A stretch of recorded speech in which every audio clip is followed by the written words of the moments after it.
+1 chemistry ടോപ്പിക്കിലെ രണ്ടാമത്തെ chapter ആണ് structure of atom. അപ്പൊ അതിന്റെ ഫുൾ ടോപ്പിക് ഫോക്കസ് ഏരിയ ഉൾപ്പെടെ പറയാണ്. ആദ്യം ഫോക്കസ് ഏരിയയിലെ ഭാഗങ്ങളാണ് പറയുക. അപ്പോ എല്ലാവർക്കും ക്ലാസ്സിലേക്ക് സ്വാഗതം. ഓഫ് ആറ്റം മോഡലില് ആദ്യത്തെ റുദർഫോർഡിന്റെ ആറ്റം മോഡലാണ്. Rutherford explain his atom model based on an experiment called gold foil experiment. അപ്പൊ നമ്മൾ ആദ്യം എന്താണ് എക്സ്പെരിമെന്റ് എന്നാണ് പറയുന്നത്. The alpha ray coming from a source is passed through a slit and fall on to the surface of a gold foil. ഒരു alpha ray gold ഫോയിലിലേക്ക് പതിപ്പിക്കുകയാണ്. അപ്പൊ അതിന്റെ ഈ ഗോൾഡ് ഫോയിലിന്റെ ബാക്കിലായിട്ട് a screen coated with zinc sulphide coat ചെയ്തിട്ട് സ്ക്രീനും വെച്ചിട്ടുണ്ട്. എന്നിട്ട് റുദർഫോർഡ് കണ്ടെത്തിയ 3 ഒബ്സർവേഷൻ എന്തായിരുന്നു എന്നതാണ് ആദ്യത്തെ question. That is observations made by Rutherford. That is, the first point is most of the alpha rays are passed through the gold foil without any deviation. അത് നമുക്ക് ചുരുക്കിയിട്ട് ഒറ്റ ഷോർട്ട്കട്ട് ആയിട്ട് ഇങ്ങനെ പറയാം. Most of the alpha rays are undeflected. രണ്ടാമത്തെ point, some of the alpha rays are slightly deflected. കുറച്ച് വ്യതിയാനം ഉണ്ടായിട്ടുണ്ട്. മൂന്നാമത്തെ പോയിന്റ് ആണ് very very less number of alpha rays are highly deflected. അപ്പൊ നിങ്ങൾ ഷോർട്ട് കട്ട് ആയിട്ട് ഇങ്ങനെ ഓർമ്മിക്കുക. Undeflected, slightly deflected and highly deflected. അത് undeflected most of them are, മറ്റേത് വളരെ കുറച്ച് എണ്ണമാണ്. അതിനേക്കാൾ വെരി വെരി ലെസ് നമ്പേഴ്സ് ആണ് ഹൈലി ഡിഫ്ലക്റ്റഡ്, ബൗൺസ് ബാക്ക് എന്നൊക്കെ നമുക്ക് പറയാൻ വേണ്ടി കഴിയും. അതാണ് രണ്ടാമത്തെ ഒബ്സർവേഷൻ എന്ന് പറയുന്നത്. ഈ ഒബ്സർവേഷനിൽ നിന്ന് റുദർഫോർഡ് എത്തിയിട്ടുള്ള കൺക്ലൂഷൻസ് എന്തൊക്കെയാണെന്നാണ് മറ്റൊരു പോയിന്റ്. കൺക്ലൂഷൻസിൽ ഒന്നാമത്തെ പോയിന്റ്, ഈ most of the alpha rays are undeflected എന്ന് പറയുന്ന പോയിന്റിൽ നിന്ന് വരുന്ന കൺക്ലൂഷൻ എന്താണെയോ, that is most of the space in an atom is empty. ആറ്റത്തിലെ മിക്കവാറും സ്ഥലങ്ങൾ ശൂന്യമാണെന്നാണ് റുദർഫോർഡ് കണ്ടെത്തിയിട്ടുള്ള ആദ്യത്തെ കാര്യം. മറ്റൊന്ന്, സ്ലൈറ്റ്ലി ഡിഫ്ലക്റ്റഡ് എന്ന് പറയുന്നത് അത് ചില പോസിറ്റീവ്ലി ചാർജ്ഡ് സെന്റേഴ്സിൽ പോയിട്ട് ടച്ച് ചെയ്യുന്നു. അതിനെയാണ് പിന്നീട് ന്യൂക്ലിയസ് എന്നൊക്കെ വിളിച്ചത്. അതായത് മൂന്നാമത്തെ കൺക്ലൂഷൻ എന്താണ്, ഹൈലി പോസിറ്റീവ് ആയിട്ടുള്ള സെന്റേഴ്സ് ആറ്റത്തിൽ കുറവാണ്. അപ്പൊ ഹൈലി പോസിറ്റീവ് സ്പേസ് ഉണ്ടെങ്കിൽ ഹൈലി ഡിഫ്ലക്ഷൻ ഉണ്ടാവുള്ളൂ. അപ്പം അതിനകത്ത് അത് വളരെ കുറവാണെന്നാണ് റുദർഫോർഡ് പറയുന്ന കൺക്ലൂഷൻ. ഇതിൽ നിന്ന് റുദർഫോർഡ് കണ്ടെത്തിയ പോസ്റ്റുലേറ്റ്, ഇതാണ് രണ്ടാമത്തെ ക്വസ്റ്റ്യൻ പറയുന്നത്. പോസ്റ്റുലേറ്റ്, ദി ഫസ്റ്റ് പോസ്റ്റുലേറ്റ് എന്തായിരുന്നു, most of the space in an atom is empty. രണ്ടാമത്തെ പോയിന്റ് എന്തായിരുന്നു, that is positively charged centre of an atom is called nucleus. മൂന്നാമത്തെ പോയിന്റ് നമുക്ക് പറയാം, size of the atom is in the order of 10 raised to minus 10 meter and the size of the nucleus is in the order of 10 raised to minus 15 meter. 10 raised to minus 10 meter ഓർഡറിലാണ് ആറ്റത്തിന്റെ radius പറയുന്നത്. അതേപോലെ തന്നെ 10 raised to minus 15 മീറ്ററിലാണ് size of the nucleus പറയുന്നത്. ഇനി മറ്റൊന്ന്, റുദർഫോർഡിന്റെ drawbacks എന്തൊക്കെയാണ്. പിന്നെ മറ്റൊന്ന് പോസ്റ്റുലേറ്റ്, നമുക്ക് ഇലക്ട്രോൺസ് റിവോൾവിംഗ് ഔട്ട്സൈഡ് ന്യൂക്ലിയസ് അകത്ത് ഇലക്ട്രോൺ ഇല്ല എന്നാണ് റുദർഫോർഡ് കണ്ടെത്തിയ മറ്റൊരു കാര്യം. ഇങ്ങനെ റുദർഫോർഡിന്റെ ഡ്രോബാക്സ് എന്തൊക്കെയായിരുന്നതാണ് അതും പരീക്ഷയ്ക്ക് വരുന്ന ചോദ്യമാണ്. Drawbacks of Rutherford's atom model, that is called the it could not explain the stability of atom. ആറ്റത്തിന്റെ സ്റ്റെബിലിറ്റിയെ കുറിച്ച് വിശദീകരിക്കാൻ വേണ്ടി കഴിഞ്ഞിട്ടില്ല. It could not explain the atomic spectrum of hydrogen. അതേപോലെ തന്നെ വേറെ നമ്മൾ പറയും, it could not explain the correct position of electrons എന്ന് നമുക്ക് മൂന്ന് ഡ്രോബാക്ക് ആയിട്ട് പറയാൻ വേണ്ടി കഴിയും. ഇതാണ് ആദ്യത്തെ ഭാഗത്ത് റുദർഫോർഡിന്റെ ന്യൂക്ലിയർ മോഡൽ ഓഫ് ആറ്റം. അതിന്റെ ക്വസ്റ്റ്യൻസ്, പ്രധാനമായിട്ട് ഒബ്സർവേഷൻസ്, അതുപോലെ അതിന്റെ പോസ്റ്റുലേറ്റ്സ്, അതിന്റെ ഡ്രോബാക്സ്. ഇതാണ് ആദ്യ ഭാഗത്ത് പറയുന്നത്. Second topic is about the Planck's quantum theory. Quantum theory of radiation was proposed by Max Planck. Max Planck പറഞ്ഞ തിയറിയാണ് quantum theory. The energy of radiation is directly proportional to frequency. എനർജിയുടെ symbol E, ഫ്രീക്വൻസിയുടെ symbol nu എന്നാണ്. So E equal to h nu is the mathematical formula. E equal to h nu നമുക്കറിയാം. nu equal to c by lambda ആണ്. That is frequency എന്ന് പറയുന്നത് c by lambda ആണ്. h is called Planck's constant. Value ഇതാണ് h ന്റെ 6.626 into 10 raised to minus 34 J s joule second. Then E equal to h nu, E equal to hc by lambda. C നമുക്കറിയാം, that is light ഒക്കെ ആണെങ്കിൽ 3 into 10 raised to 8 meter per second ആണ്. h constant ആണ്. Lambda തന്നു കഴിഞ്ഞാൽ നമുക്ക് energy കാണാം. അതേപോലെ തന്നെ ന്യൂ തന്നു കഴിഞ്ഞാൽ എനർജി കാണാം. ന്യൂമറിക്കൽ ക്വസ്റ്റ്യൻ ചെയ്ത് നോക്കണം. അതുപോലെ തന്നെ c by 1 by lambda is called nu bar. Wave number 1 by lambda is called wave number nu bar. Therefore E equal to hc by lambda. ഇത് ഒരു ഫോട്ടോണിന്റെ കാര്യമാണ്. ഇനി n ഫോട്ടോൺ ആണെങ്കിൽ ഇതിന്റെ കൂടെ n എന്ന് multiply number of photons n h nu n into hc by lambda n into hc nu bar. ഇങ്ങനെയാണ് quantum theory definition, അതിന്റെ ന്യൂമറിക്കൽ ക്വസ്റ്റ്യൻ. ഇതാണ് second topic. Third topic is about photo electric effect. അപ്പൊ പേരുണ്ട് photo electric effect. Photo എന്ന് പറഞ്ഞാൽ light, electric related electrons എന്ന് എടുത്താൽ മതി. അപ്പം അവരുണ്ടാക്കുന്ന ഒരു റിലേഷൻ ആണ്. നമ്മളൊരു മെറ്റൽ സർഫസ് കൺസിഡർ ചെയ്യുക. ആ മെറ്റൽ സർഫസിനകത്ത് ഒരുപാട് ഫ്രീ ഇലക്ട്രോൺസ് ഉണ്ടാവും. ആ ഫ്രീ ഇലക്ട്രോൺസിന് ഒരു മിനിമം ഫ്രീക്വൻസി ഉണ്ടാവും. അതിന് നമ്മൾ ത്രെഷോൾഡ് ഫ്രീക്വൻസി എന്ന് പറയും, ന്യൂ സീറോ. അതിന് എനർജിയെ നമുക്ക് H nu zero E zero എന്ന് വിളിക്കാം. ത്രെഷോൾഡ് എനർജി, ത്രെഷോൾഡ് എനർജിയുടെ വേറൊരു പേരാണ് വർക്ക് ഫംഗ്ഷൻ എന്ന് പറയും. ഇ സീറോ ആണ്, എച്ച് ന്യൂ സീറോ, അതായത് ഇ സീറോ വർക്ക് ഫംഗ്ഷൻ എന്ന് പറയും. അപ്പം ഇനി ഇതിലേക്ക് ലൈറ്റ് ഓഫ് സ്യൂട്ടബിൾ ഫ്രീക്വൻസി, ആ സ്യൂട്ടബിൾ ഫ്രീക്വൻസി ന്യൂ ആണ്. ആ ന്യൂ എന്ന് പറയുന്ന ഫ്രീക്വൻസി ഇതിന്റെ മുകളിലേക്ക് അപ്ലൈ ചെയ്യുമ്പോൾ ഈ ഇലക്ട്രോൺസ് പുറത്തേക്ക് ഇജക്ട് ചെയ്യും, പുറന്തള്ളപ്പെടും. ഇതിനാണ് ഫോട്ടോ ഇലക്ട്രിക് എഫക്ട്. ഒന്നുമില്ല, ഫോട്ടോ അപ്ലൈ ചെയ്യുക, ഇലക്ട്രോൺസ് ഇജക്ട് ചെയ്യുക ഫ്രം ദ മെറ്റൽ സർഫസ്. അത്രയൊരു ഷോർട്ട് കട്ട് ആയിട്ട് ഓർമ്മിക്കുമ്പോൾ അപ്പം നമ്മൾ ഡെഫിനിഷൻ പറയുമ്പോൾ when the radiations of light of suitable frequency applied on a metal surface, the electrons are ejected. ഈ ഇലക്ട്രോൺസിനെ വിളിക്കുന്ന പേരാണ് ഫോട്ടോ ഇലക്ട്രോൺസ് എന്ന് പറയും. അപ്പൊ അതിന് സ്യൂട്ടബിൾ ഫ്രീക്വൻസി വേണം. അതിന്റെ കണ്ടീഷൻ പറയുന്നത് nu greater than nu zero ആയിരിക്കണം. Applied frequency greater than threshold frequency ആയിരിക്കണം. ത്രെഷോൾഡ് ഫ്രീക്വൻസി പറയുന്നത് ഈ ഇലക്ട്രോൺസിന്റെ ഫ്രീക്വൻസിയാണ്.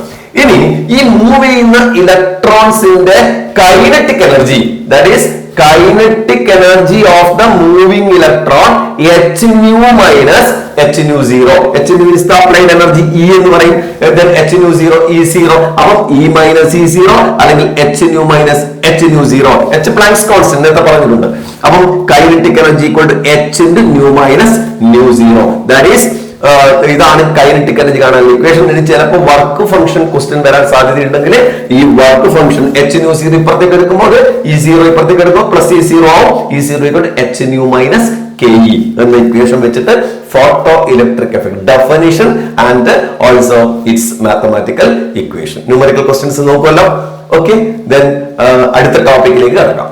The next topic is hydrogen spectrum, atomic spectrum of hydrogen. അപ്പൊ ഹൈഡ്രജൻ സ്പെക്ട്രം എന്നുള്ളത് ഒരു എമിഷൻ സ്പെക്ട്രമാണ്. എമിഷൻ സ്പെക്ട്രം ഒരു സോഴ്സ് എമിറ്റ് ചെയ്ത് കിട്ടുന്ന സ്പെക്ട്രമാണ്. അതുപോലെ തന്നെ അതൊരു ഡിസ്കണ്ടിന്യൂസ് സ്പെക്ട്രമാണ്. നമ്മുടെ വിബ്ജിയോർ പോലെ വിബ്ജിയോർക്ക് കണ്ടിന്യൂസ് സ്പെക്ട്രമാണ്. അപ്പൊ ഹൈഡ്രജൻ സ്പെക്ട്രം ഡിസ്കണ്ടിന്യൂസ് സ്പെക്ട്രമാണ്. ഇവിടെ 5 സീരീസ് ഓഫ് ലൈൻസ് ആണ് നമുക്ക് കിട്ടുന്നത്. അപ്പൊ ആദ്യത്തെ ക്വസ്റ്റ്യൻ ഇതാണ്, 5 സീരീസ് ഓഫ് ലൈൻസ് ഏതൊക്കെയാണ്? That is called Lyman series, Balmer series, Paschen series, Brackett series and Pfund series. ഇങ്ങനെ 5 സീരീസ് ആണ്. അപ്പൊ what are the lines in the hydrogen spectrum എന്നാണ് ക്വസ്റ്റ്യൻ. മറ്റൊന്ന് ഇതിന്റെ വേവ് നമ്പർ എങ്ങനെയാണ് കാൽക്കുലേറ്റ് ചെയ്യുക? വേവ് നമ്പർ കാണാനുള്ള ഇക്വേഷൻ ആണ് nu bar equal to RH into 1/n1 square minus 1/n2 square. അത് ഹൈഡ്രജൻ ലൈക്ക് സ്പീഷീസ് ആണെങ്കിൽ, ഹൈഡ്രജൻ നമ്മൾ ഹൈഡ്രജൻ സ്പെക്ട്രം മാത്രം പറയുമ്പോൾ സെറ്റ് 1 ആയിട്ട് എടുത്താൽ മതി. ഹൈഡ്രജൻ ലൈക്ക് സ്പീഷീസ് നമുക്കറിയാലോ, He+, Li2+ ഒക്കെ പോലെയുള്ള 1 ഇലക്ട്രോൺ സിസ്റ്റം വരുന്നുണ്ടെങ്കിൽ അതിന്റെ സെറ്റ് കൂടി എടുക്കണം. അപ്പൊ ആ പ്രോബ്ലത്തിൽ നമുക്ക് നോക്കണം ഹൈഡ്രജൻ ലൈക്ക് ആണോ ഹൈഡ്രജൻ സ്പെക്ട്രം ആണോ. അപ്പോൾ ഹൈഡ്രജൻ സ്പെക്ട്രം ആണെങ്കിൽ സെറ്റ് ഈക്വൽ ടു 1 എടുത്താൽ മതി. അല്ലെങ്കിൽ ഹീലിയം He+ ആണ് 2 എടുക്കണം. then Li2+ ആണെങ്കിൽ Z equal to 3 എടുക്കണം. Okay, then what is RH? RH is a constant called Rydberg constant. The Rydberg constant value numerical question എടുക്കുമ്പോൾ വാല്യൂ മാത്രം ചോദിച്ചു എഴുതണം. 109677 സെന്റിമീറ്റർ ഇൻവേഴ്സ്. ഇനി അത് ന്യൂമറിക്കൽ ക്വസ്റ്റ്യനിൽ അപ്ലൈ ചെയ്യുമ്പോൾ നിങ്ങൾക്ക് കുറച്ചുകൂടി ചുരുക്കാൻ പറ്റും. 1.09 into 10 raised to 5 അല്ലേ വരിക? 1 2 3 4 5 സെന്റിമീറ്റർ ഇൻവേഴ്സ്. മീറ്റർ ഇൻവേഴ്സിലാണ് നമ്മൾ ന്യൂ ബാർ കാണുന്നത്. നിങ്ങൾക്ക് ലാംഡ ഒക്കെ കാണേണ്ട 1/λ അല്ലേ ന്യൂ ബാർ. അപ്പൊ അതിന്റെ റെസിപ്രോക്കൽ എടുക്കുന്ന സമയത്ത് മീറ്ററിലാണ് പറയാം. അപ്പൊ 1.09 നമ്മളാണ് ഒന്നുകൂടെ അപ്രോക്സിമേറ്റ് ചെയ്യാം. 1.1 into 10 raised to 7 എന്നാണ് എടുക്കേണ്ടത്. 10 raised to 7 മീറ്റർ ഇൻവേഴ്സിൽ എടുക്കണം.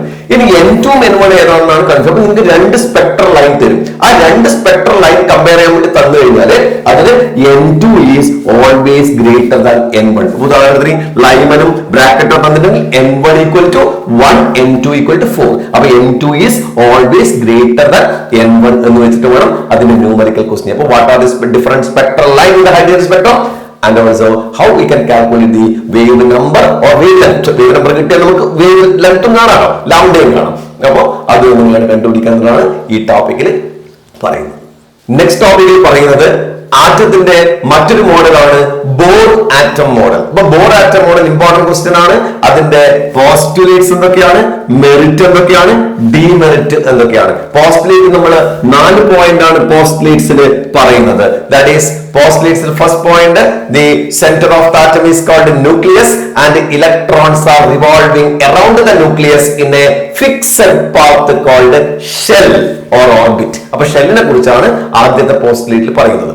രണ്ടാമത്തെ പോസ്റ്റുലേറ്റ് പറയുന്നത് an electron in a particular shell cannot gain or lose energy. Energy gain ചെയ്യുന്നില്ല അല്ലെങ്കിൽ ലോസ് ചെയ്യുന്നില്ല. അപ്പം സ്റ്റേഷനറി സ്റ്റേറ്റ് എന്ന് പറയും. അപ്പോ ഒന്നാമത്തെ പോയിന്റിൽ നമ്മൾ ഷെല്ലുകളെ കുറിച്ച് പറഞ്ഞു. രണ്ടാമത്തെ point energy of the shell is constant or it is called stationary state എന്ന് പറയും. Or energy of each shell is quantised എന്ന് പറയും. ഫിക്സഡ് എനർജി ഉണ്ട് ഓരോ ഷെല്ലിനും എന്നാണ്. ചുരുക്കിയിട്ട് ഒറ്റ വേർഡ് നമുക്ക് energy of each shell is quantised എന്ന് നമുക്ക് പറയാം. ഇനി മൂന്നാമത്തെ point angular momentum of an electron in a shell is an integral multiple of h by 2 pi. MVR equal to n into h by 2 pi എന്നതാണ് ഇതിന്റെ mathematical relation. MVR mass velocity radius angular momentum is an integral multiple of 1 into 2 into 3 into എന്നൊക്കെ പറയും. അപ്പോൾ ഷെല്ലിന്റെ number ആണ്. അവ h by 2 pi യുടെ multiple ആയിട്ടാണ് വരുന്നത്. അതാണ് മൂന്നാമത്തെ പോസ്റ്റുലേറ്റ്. നാലാമത്തെ പോസ്റ്റുലേറ്റിൽ പറയുന്നത് ഒരു ഇലക്ട്രോൺ ഒരു ലെവലിൽ നിന്ന് മറ്റൊരു ലെവലിലേക്ക് ജമ്പ് ചെയ്താൽ, ഒരു ലെവലിൽ നിന്ന് മറ്റൊരു ലെവലിലേക്ക് ഇലക്ട്രോൺസ് ജമ്പ് ചെയ്താൽ അതിന്റെ ഫ്രീക്വൻസി ഇനീഷ്യൽ എനർജി ലെവലിലെയും ഫൈനൽ എനർജി ലെവലിലെയും ഡിപ്പെൻഡ് ചെയ്യും. That is change in energy delta E equal to E2 minus E1 ആണ്. E2 മൈനസ് E1 ആണ്. That is delta E equal to E2 minus E1 എന്ന് പറഞ്ഞു കഴിഞ്ഞാൽ that is equal to h nu ആണ്. So nu equal to E2 minus E1 by h എന്ന് പറഞ്ഞ frequency initial energy ലെവലിലെയും final energy ലെവലിലെയും depend ചെയ്യും. h കോൺസ്റ്റന്റ് ആണ്, ഡിപ്പെൻഡ് ചെയ്യുമെന്നുള്ളതാണ് അതിന്റെ മാത്തമാറ്റിക്കൽ പോയിന്റ് ആയിട്ട് പറയുന്നത്. അപ്പൊ ഈ 4 പോയിന്റ് പോസ്റ്റുലേറ്റ് കഴിഞ്ഞു കഴിഞ്ഞാൽ what are the merits of bore atom model എന്നാണ്. അവിടെ പറയുന്ന പ്രധാനപ്പെട്ട പോയിന്റ് എന്ന് പറയും it could explain the stability of atom. നമ്മൾ റുദർഫോർഡിന്റെ മോഡലിൽ പറഞ്ഞ ഡ്രോബാക്ക് ആണ് ഇവിടെ മെറിറ്റ് ആയിട്ട് വരുന്നത്. It could explain the stability of atom. Second point it could explain the atomic spectrum of hydrogen. Hydrogen spectrum explain ചെയ്യാൻ വേണ്ടി ബോറിനെ കഴിഞ്ഞിട്ടുണ്ട്. Then മൂന്നാമത്തെ point it is used to calculate the energy of shell. Energy of shell നമ്മൾ calculate ചെയ്യാൻ വേണ്ടിയിട്ട് ഈ Bohr atom മോഡലിനെ കഴിഞ്ഞിട്ടുണ്ട്. അതുപോലെ തന്നെ radius of shell can also be calculated by using this model. അപ്പൊ എനർജി കാൽക്കുലേറ്റ് ചെയ്യാൻ വേണ്ടി പറ്റിയിട്ടുണ്ട്. then റേഡിയസിന് കാൽക്കുലേറ്റ് ചെയ്യാൻ വേണ്ടി പറ്റിയിട്ടുണ്ട്. അതിന്റെ ഇക്വേഷൻസ് നമ്മൾ ക്വാണ്ടം നമ്പേഴ്സ് എന്ന് പറയുന്ന ടോപ്പിക്കിനകത്ത് പറയുന്നുണ്ട്. അപ്പോ അതേപോലെ തന്നെ പിന്നെ it could explain the stability of atom. ആറ്റത്തിന്റെ സ്റ്റെബിലിറ്റി വിശദീകരിക്കാൻ കഴിഞ്ഞിട്ടുണ്ട്. അതേപോലെ തന്നെ ആറ്റത്തിന്റെ ഹൈഡ്രജൻ സ്പെക്ട്രം എക്സ്പ്ലെയിൻ ചെയ്യാൻ വേണ്ടിയിട്ട് കഴിഞ്ഞിട്ടുണ്ട്. ഇനി what are the demerits of Bohr atom model? Demerit പറയുന്ന പ്രധാനപ്പെട്ട point it could not correlate with the modern structure of atom. Modern സ്ട്രക്ചറുമായിട്ട് പല കാര്യങ്ങളിലും യോജിക്കുന്നില്ല എന്നതാണ് പിന്നെ ഒന്നാമത്തെ പോയിന്റ്. അത് മറ്റൊരു പോയിന്റ് ആയിട്ട് നമുക്ക് പറയാം അൺസർട്ടനിറ്റി പ്രിൻസിപ്പിൾ ആയിട്ട് യോജിക്കുന്നില്ല എന്ന് നമ്മൾ പിന്നീട് പഠിക്കുന്ന ടോപ്പിക്കാണ്. അൺസർട്ടനിറ്റി പ്രിൻസിപ്പിൾ ആയിട്ട് യോജിക്കുന്നില്ല. മറ്റൊന്ന് it could not explain Zeeman effect. Zeeman effect എന്ന് പറഞ്ഞാൽ splitting of a spectral line in the presence of magnetic field, Zeeman effect. അതേപോലെ it could not explain Stark effect. Stark effect നാം നേരത്തെ പറഞ്ഞ same point ആണ്, splitting of spectral line in the presence of electric field. അപ്പൊ ഈ പോയിന്റുകൾ വിശദീകരിക്കാൻ വേണ്ടിയിട്ട് ബോറിന് കഴിഞ്ഞിട്ടില്ല എന്നുള്ളതാണ് ഇതിന്റെ ഡ്രോബാക്ക് ആയിട്ട് നമ്മൾ പറയുന്നത്. Next topic is dual nature of matter. മാറ്ററിനുള്ള ഡ്യുവൽ നേച്ചർ, ദ്വൈത സ്വഭാവം എന്താണ് എന്നുള്ളതാണ്. രണ്ട് നേച്ചർ ആണ് ഡ്യുവൽ നേച്ചർ എന്ന് പറഞ്ഞാൽ. That is called wave nature and particle nature. Important question ആണ്. Dual nature means wave nature and particle nature. അത് എക്സ്പ്ലെയിൻ ചെയ്യുന്ന ഇക്വേഷനെ വിളിക്കുന്ന പേരാണ് that is called de Broglie equation. De Broglie equation ആണ് വേവ് നേച്ചറും പാർട്ടിക്കിൾ നേച്ചറും എക്സ്പ്ലെയിൻ ചെയ്യുന്ന ഇക്വേഷൻ പഠിക്കുക. ന്യൂമറിക്കൽ ക്വസ്റ്റ്യൻസ് ചെയ്ത് നോക്കണം. Lambda equal to h/mv. h നമുക്കറിയാം, that is Planck constant. Lambda de Broglie wavelength എന്നാണ് പറയാ. m mass, v velocity. മാസിന്റെ വെലോസിറ്റി മൊമെന്റം ആണ്. That is h/λ equal to h/p. ഇത് വെരിഫൈ ചെയ്യാൻ ചോദിച്ചു കഴിഞ്ഞാൽ that is lambda is the property of wave and momentum is the property of a particle. അപ്പൊ ഇങ്ങനെയാണ് ഡി ബ്രോഗ്ലി ഇക്വേഷൻ വെച്ചിട്ട് ഇത് വെരിഫൈ ചെയ്യുന്നത്. ന്യൂമറിക്കൽ ക്വസ്റ്റ്യൻസും ഓർമ്മിക്കണം. Next topic is Heisenberg's uncertainty principle. ഇത് മറ്റൊരു ഇമ്പോർട്ടന്റ് ക്വസ്റ്റ്യൻ ആണ്. ഹെയ്സൻബർഗ് അൺസർട്ടനിറ്റി പ്രിൻസിപ്പിളിന്റെ definition and also mathematical formula. Definition ഇതാണ്: it is impossible to determine simultaneously the correct or the exact position and momentum of subatomic particles like electrons. Electron പോലെയുള്ള subatomic പാർട്ടിക്കിൾസിന്റെ position and momentum at the same time simultaneously നമുക്ക് determine ചെയ്യാൻ വേണ്ടി പറ്റില്ല. It is impossible എന്നാണ് definition. Mathematical formula ഇതാണ്: delta x into delta p greater than or equal to h/4π. Delta x is called uncertainty in position, delta p uncertainty in momentum, h Planck's constant. And delta p equal to m delta v. P equal to mv ആണെന്ന് നേരത്തെ പറഞ്ഞു. So delta p equal to m delta v. So delta x into m delta v greater than or equal to h/4π or delta x into delta v greater than or equal to h/4πm. ഇതിന്റെ numerical questions നോക്കണം. Definition and mathematical formula are very important. The next topic is about orbitals. Orbitals in the topic നമ്മൾ പറയുമ്പോൾ what are the difference between orbit and orbital എന്നുള്ളതാണ്. Definition ഓർബിറ്റിന്റെ ഷെല്ലിന്റെ definition നേരത്തെ പറഞ്ഞു. It is a fixed path of electron around the nucleus. എന്നാൽ orbital എന്ന് പറയുന്നത് it is the maximum probability of finding an electron around the nucleus. Example ഓർമ്മിക്കണം: KLMN orbital SPDF. The orbit is a two-dimensional concept and orbital is a three-dimensional concept. And the orbital maximum number of electron occupy ചെയ്യുന്നത് 2n square ആണ്. 2n square electrons നമുക്കറിയാം. K shell 2 into 1 square എന്ന് എടുക്കണം. L shell 2 into 2 square എന്ന് വരും. അങ്ങനെ വരുന്നത് that is 2818 എന്നുള്ള നമ്പറിലേക്കാണ് ഇത് വരിക. that is SPDF ആണ് സബ് ഓർബിറ്റൽസ്. അതിനകത്ത് ഒരു ഓർബിറ്റലില് maximum number of electron filled in an orbital is 2. The next point is each orbit is circular in shape. Same shape ആണ്, circular shape ആണ്. എന്നാൽ different orbital has different shape ആണ്. S spherical ആണ്, P dumbbell shape ആണ്, അതുപോലെ തന്നെ D double dumbbell shape ആണ്. But different orbital has different shape എന്നുള്ളതാണ്. അപ്പോൾ difference important question ആണ്. Next topic is about the quantum numbers. Important ആയിട്ടുള്ള 1 mark question അല്ലെങ്കിൽ 2 mark question ഒക്കെ വരുന്ന ഏരിയ ആണ്. അപ്പോൾ കൺഫ്യൂഷൻ ആവാതെ ഓർമ്മിക്കണം. That is quantum numbers എന്നുള്ളതാണ് അടുത്ത topic. There are mainly 4 type of quantum numbers are there. That is principal quantum number n, azimuthal quantum number l, magnetic quantum number m or ml, then spin quantum number s or ms. ഈ ഓരോ quantum നമ്പറും എങ്ങനെയാണ് അത് വെച്ചിട്ടുള്ള questions എങ്ങനെയാണ് വരിക എന്നുള്ളത് ഞാൻ സെപ്പറേറ്റ് ഒരു വീഡിയോ ചെയ്തിട്ടുണ്ട്. ചെറിയ ഷോർട്ട് കട്ട് വീഡിയോ ആണ്. അത് പഠിച്ചു കഴിഞ്ഞാൽ നിങ്ങൾക്ക് എളുപ്പത്തിൽ നമുക്ക് ആ ടോപ്പിക് പഠിക്കാൻ വേണ്ടി കഴിയും. അത് ഞാൻ ഡിസ്ക്രിപ്ഷനിൽ കൊടുത്തിട്ടുണ്ട്. ഇതിന്റെ അവസാനം നിങ്ങൾക്ക് അതിന്റെ വീഡിയോ കാണാൻ വേണ്ടി കഴിയും. അപ്പോൾ അത് കണ്ടു കഴിഞ്ഞാൽ ഈ ക്വാണ്ടം നമ്പേഴ്സ് എളുപ്പത്തിൽ അതിന്റെ മാർക്ക് ടെക്നിക്സ് വെച്ചിട്ട് ക്വാണ്ടം നമ്പേഴ്സ് എക്സ്പ്ലെയിൻ ചെയ്തിട്ടുണ്ട്. ഫോക്കസ് ഏരിയയിലെ അവസാന ഭാഗം എക്സ്പ്ലെയിൻ ചെയ്യുന്നത് ഇലക്ട്രോണിക് കോൺഫിഗറേഷൻ ഓഫ് ആറ്റംസ് ആണ്. സബ്ഷെല്ലിൽ എങ്ങനെ ഇലക്ട്രോൺ വിന്യാസം എങ്ങനെ എഴുതാം എന്നുള്ളതാണ്. അത് 3 ലോനെ ബേസ് ചെയ്തിട്ടാണ്: ഓഫ് ബോ principle, polis exclusion principle and Hund's rule. എന്നിട്ട് നിങ്ങൾ ഓർഡർ എന്താണെന്ന് പഠിക്കണം. 1s 2s 2p 3s 3p four s and 3D 30 വരെയുള്ള ഇലക്ട്രോൺസ് നമുക്ക് ഫില്ല് ചെയ്യാം. അതിന്റെ എക്സാമ്പിൾസ് പഠിക്കണം. ഒപ്പം ഡി ബ്ലോക്ക് എലമെന്റ്സിന്റെ രണ്ട് പ്രധാനപ്പെട്ട എലമെന്റുകളാണ് ക്രോമിയം ആൻഡ് കോപ്പർ. അതിന്റെ സ്പെഷ്യൽ കേസ് ആണ്. അത് നേരത്തെ ഒക്കെ പരീക്ഷയ്ക്ക് വന്ന ചോദ്യമാണ്. അപ്പൊ അത് പ്രത്യേകം ഓർമ്മിക്കണം. ഈ കാര്യങ്ങളൊക്കെ ഇലക്ട്രോണിക് കോൺഫിഗറേഷന്റെ ഫുൾ ഡീറ്റെയിൽസ് ആയിട്ട് ഷോർട്ട് കട്ട് ആയിട്ട് ട്രിക്സ് ഉപയോഗിച്ചിട്ട് കോഡ് ഉപയോഗിച്ചിട്ട് എങ്ങനെ പഠിക്കാമെന്നുള്ളത് സെപ്പറേറ്റ് ഒരു വീഡിയോ ചെയ്തിട്ടുണ്ട്. അതിന്റെ ലിങ്ക് ഡിസ്ക്രിപ്ഷനിലുണ്ട്. അതുപോലെ ഈ വീഡിയോന്റെ അവസാനവും കൊടുത്തിട്ടുണ്ട്. അപ്പൊ ആ വീഡിയോ നിങ്ങൾ കാണുക. അപ്പോ അതിന്റെ കോഡ് ഉപയോഗിച്ചിട്ട് എങ്ങനെ പെട്ടെന്ന് മെമ്മറിയിൽ നമുക്ക് ഓർമ്മിച്ച് വെക്കാൻ വേണ്ടി പറ്റും എന്നുള്ള വീഡിയോ ആണ്. മിസ് ചെയ്യാതെ കാണണം. അപ്പോ ഇത്രയുമാണ് ഫോക്കസ് ഏരിയയിൽ വരുന്ന കാര്യങ്ങൾ. ഇനി ഫോക്കസ് ഏരിയക്ക് പുറത്ത് ഈ സ്ട്രക്ചർ ഓഫ് ആറ്റം എന്ന് പറയുന്ന ചാപ്റ്ററിനകത്ത് എന്തൊക്കെ കാര്യങ്ങൾ ഉണ്ട് എന്നുള്ളത് വളരെ ബ്രീഫ് ആയിട്ട് നമുക്ക് നോക്കാം. അതിനകത്ത് വരുന്നത് വളരെ ചെറിയ ഏരിയ മാത്രമേ ഉള്ളൂ. അതായത് what is the definition, isotope, isobar, isoelectronic and isotones. അതിന് എക്സാമ്പിൾ ഓർമ്മിക്കണം, ഡെഫിനിഷൻ ഓർമ്മിക്കണം.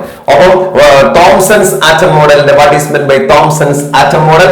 മറ്റൊരു ചോദ്യം, characteristics of electromagnetic radiation, wave number, wavelength, velocity, frequency, amplitude. അതുപോലെ തന്നെ ഷ്രോഡിഞ്ചർ വേവ് ഇക്വേഷൻ, നമ്മുടെ ഓർബിറ്റൽ എന്ന് പറയുന്ന കൺസെപ്റ്റിലേക്ക് വരുന്ന quantum mechanical model. Schrodinger equation എന്താണെന്നുള്ളത് ജസ്റ്റ് ഒന്ന് ഓർമ്മിക്കണം, ഇക്വേഷൻ മാത്രം. Then shape of orbit, shape നേരത്തെ മെൻഷൻ ചെയ്തിട്ടുണ്ട്. അതിന്റെ ഡയഗ്രവും കാര്യങ്ങളൊക്കെ ഒന്ന് നോക്കണം. അപ്പൊ ഇത്രയും കാര്യങ്ങളാണ് ഇതിനകത്ത് ഫോക്കസ് ഏരിയക്ക് പുറത്തുള്ളത്. അപ്പൊ നന്നായിട്ട് പ്രിപ്പയർ ചെയ്യുക. വളരെ ക്വിക്ക് ആയിട്ടുള്ള ഒരു റിവ്യൂ ആണ് നമ്മളിപ്പോ നോക്കിയത്. ഈ ചാപ്റ്ററിന്റെ വലിയ ചാപ്റ്റർ ആണ്. വളരെ ചെറിയ സമയത്തിനുള്ളിൽ ഇത് പെട്ടെന്ന് പറഞ്ഞു പോയതാണ്. അപ്പൊ നിങ്ങൾ വീഡിയോ റിപ്പീറ്റ് ചെയ്ത് കാണുക. അപ്പോൾ നിങ്ങൾക്ക് വളരെ എളുപ്പത്തിൽ ഈ ചാപ്റ്ററിന് ഫുൾ മാർക്ക് സ്കോർ ചെയ്യാൻ വേണ്ടി പറ്റും. അടുത്ത ചാപ്റ്ററുമായിട്ട് നമുക്ക് അടുത്ത വീഡിയോയിൽ കാണാം.